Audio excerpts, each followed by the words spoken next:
Bugün bak kameramaya toxtamay qaldı, keçiringlar vatandaşlar. Endilikdə bir iki ağız söz qılaylı, hörmətli vatandaşım. Bugün çislaq 2021 yıl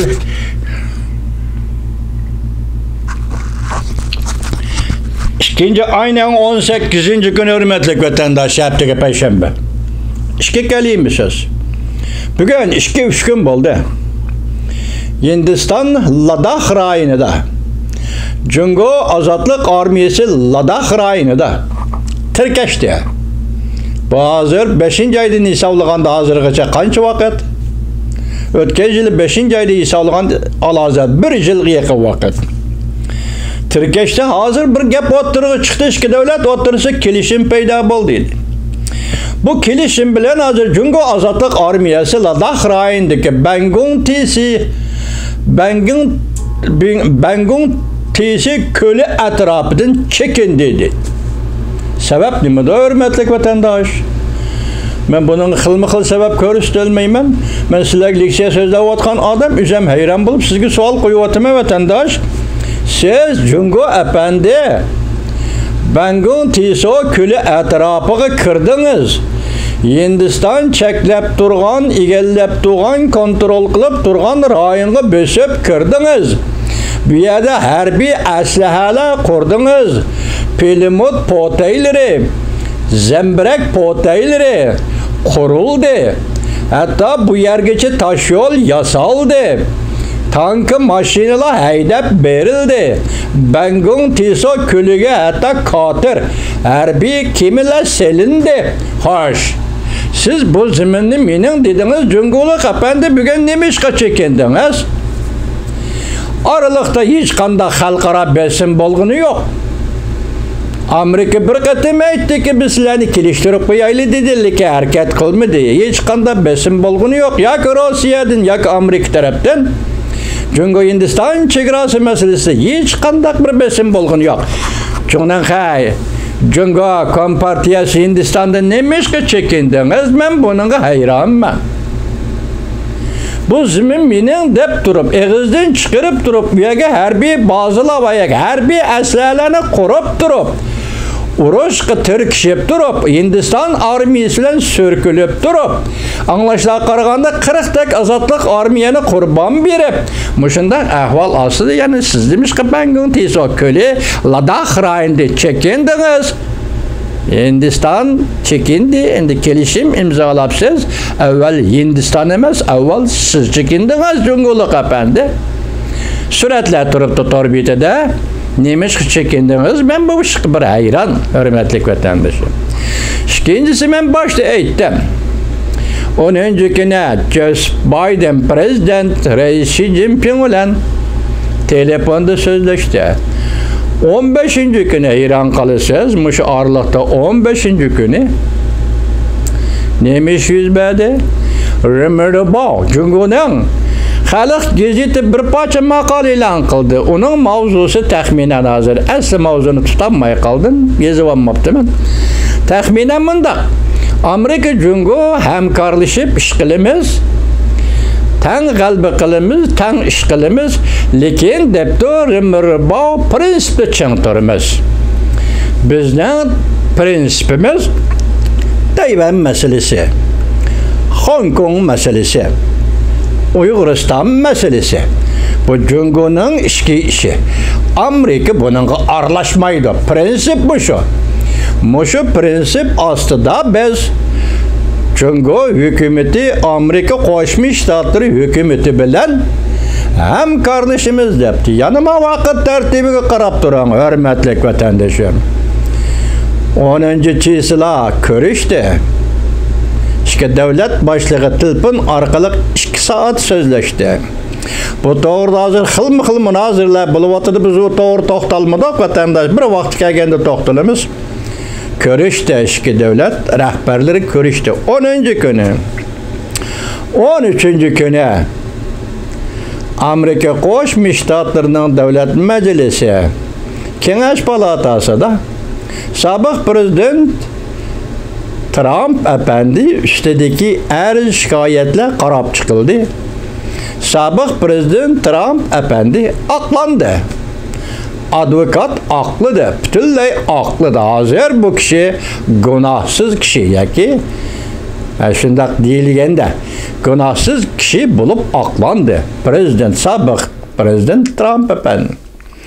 Onun kendili 15. günü Rımırba yukarı makalını ilan kıldı. Prens bu içi Amerikalı hemkarlaşıp işleymen dedi. Bu prensip 3 mesele, Tayvan meselesi, Hong Kong meselesi, Uyguristan meselesi. Bu şu prensip iken. Endi şunda öttü değil. Bugün 15. islah ketti değil. 18. islah hazır Amerika Koşmuş Ştatlarının devlet işlakatı Antony Blinken. 4 devlet diplomatlarının jığın neçe vatı değil hazır. 18, 19. Prezident Joe Biden 7 devlet güroğunun devlet başlıkları bilen ekran jığın açıdı. Hazır biz sizlerge anlatkan leksiyimizi nimini gördük. Dikkat kıldınız mı hürmetlik vatandaşım?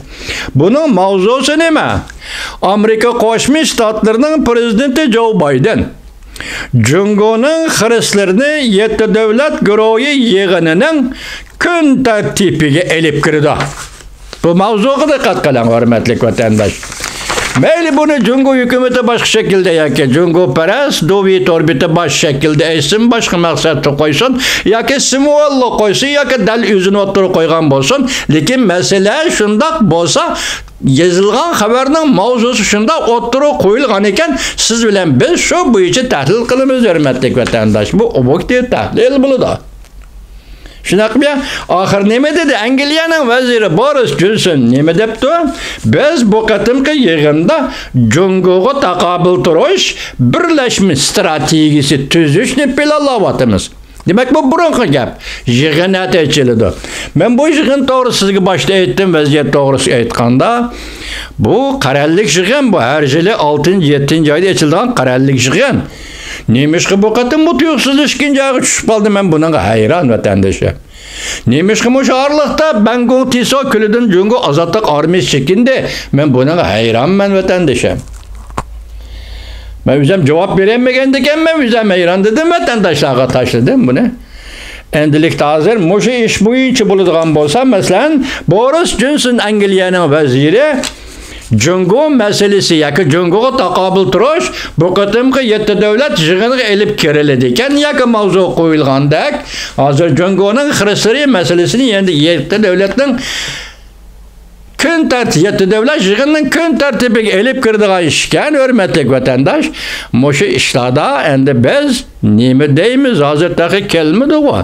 Bunu perez kıyas kılgıl bulmaydı. Bu neticesi çıkıdığan gap. Çıkıdı birleşim bayanat ilan kılamdı. Yaki birleşim vakitli kanun ilan kılamdı. Kanun layığa ilan kılamdı. Oturluk şundak dedi o. Mundakta Cungo'nun Hristiyanları nime? Hazırki Cungo'nun Hristiyanlarını 3 noktaga bölümüz. Birincisi Uyguristan'da erkek kırgınçılık. İkinci juqumluq virus bilan yer şarıga tahdid elip kelish. Juqumluq virus manbiyini tekshiruvatida hazır deyli. Juqumluq virus Cungo'dan chiqdi deyli, yer şarıga tahdid elip kelish. Bu ishki mesele. Bundan keyin Prezident Joe Biden'ın özünün ağzından çıktı deyli. Cungo'nun iqtisad sahasidagi tahdidi. Bunu ötken hükümet mesela sabah Prezident Trump hükümeti neme dedi? İktisadi tecavüzcülük dedi. Kayta dedi. Bunun alaydı şekli bir yol bir belbağ iktisadi tecavüzcülük dedi. Endi bir yerde oturga çıkıvatkan nurgun talaş tartışlama bugün onu sözleyemeyimiz muhakemede. Muhakeme müşahigisi buludu hürmetlik vatandaş. Nemiş kadısınız torbetleri şun deyişivatıdı da Uygur torbetleri şun deyişivatıdı. En ahırda hazır ben müşahir çıkıştım burun bir torbeti de koyulgan mavzumu ya ikranı da manda gebepte haberini gördüm. Onun da ne mi değil dedisi hazır Türkiye Cumhuriyeti qonunlar, ya'ni qonunni tasdiqlashni parlamentga topshirdi dedi. Bu o'tganki gapmi ya bugun aytishidik gapmi men bilmay qoldim, anglayolmadim uning davomini, farq etolmadim vatandosh. Men o'tgan sizga degan edim, o'tgan yil 12-oyning 26-kuni Jungo Xalq vakillar qurultayi Turkiya va Jungo o'rtasida tuzilgan jinoyatchilarni o'tkazib berish qonuniga imzo qo'ydi Jungoning Xalq vakillar qurultayi. Qonunlashdi degan gap. Buni ijro qiladi degan gap. Shundan keyin Amerika ovozi e'lon qilgan ikki qatimli xabarning birinchisida bu 2-oyda imzo qo'yildi deyildi. Keyingi xabarda 1-oyning 26-kuni Turkiya parlamenti imzo qo'ydi deyildi. Lekin qo'yilmadi, o'tib ketdi. Bugun endi kelgan xabarda hozir Turkiya parlamentiga yo'llandi dedi. Agar bu hozir xabar bo'lsa, bu xatarlik. O'tgan koni xabar bo'lsa, buning yo'li boshqa. Meni kechiringlar, vatandosh, shuni almashtirib qo'ygan bo'lsam, hozir yo'llandi dedi. Biz Türk xalqiga ishonamiz, Turkiya hukumatiga ishonamiz. Biz shundaqla har ikki millat yoki turklar va uyg'urlar bu islom diniga ishonadigan millatlar, har ikki millatning qo'lida Qur'oni Karim bor. Moşundaq vaziyat, xalqaro vaziyat ostida ishonchimiz komilki, Tuniga Süleyman Soylu ichki ishlar vazirining dedi, Türk xalq, Uyg'ur xalqi ishga bayroq ostida yashayotdi dedi. Buning uchun rahmat. Endi hozir parlamentga topshirildi deb masal ansiradim vatandosh. Turkiyadagi Uyg'urlar ham shunday his qilayotgan bo'lishi mumkin. Buning oqibati qanday bo'ladi ekan? Hozir 4 masala bir yerga yig'ilib keldi. Yeti davlat guruhining ekran yig'ini Amerika Qo'shma Shtatlari yetakchiligi 4 davlatning diplomatik suhbati Turkiya parlamentiga topshirilgan Jungo Xitoy o'rtasidagi o'tkazib berish qonun loyihasi yoki qonuni mushlardan keyin hozir xalqaro safda elib berilayotgan virusning manbaini tekshirish mushlarning hammasi hozir Jungo'ga munosabatlik bo'lib qoldi vatandosh. 7 davlat guruhi yig'ini Jungo'ga munosabatlik. Hozir 4 davlat diplomatiyasi yig'ini o'xshash Jungo'ga munosabatlik. Bu Jungo'ning atrofidagi davlatlar Yaponiya, Avstraliya degandek. Shundaqmi ya? Ani yuqumli virus masalasi Jungo'ga munosabatlik. Turkiya parlament topshirgan qonunmi Jungo'ga munosabatlik. Hozir xalqaro vaziyat turilib, kulib, yig'ilib, kelib bir vaqtning ichiga yoki shu 5 kun, 6 kun ichiga o'rinlashtirildi. Xudo atadan boshlab 7 davlat boshliqlari, yuqori darajalik boshliqlari Prezident Joe Biden qatnashadigan bu cho'ng yig'inda bir qaror, ya'ni Jungo'ning xirislari qanday qarashtirish, Jungo'da kishilik huquq masalasi qanday qarashtirish va qanday bir taraf qilish to'g'risida birlashma bayonot e'lon qilinishini yoki bir qonun loyiha e'lon qilishni umid qilamiz. Alloh 7 davlat boshliqlariga madad ato qil Allah.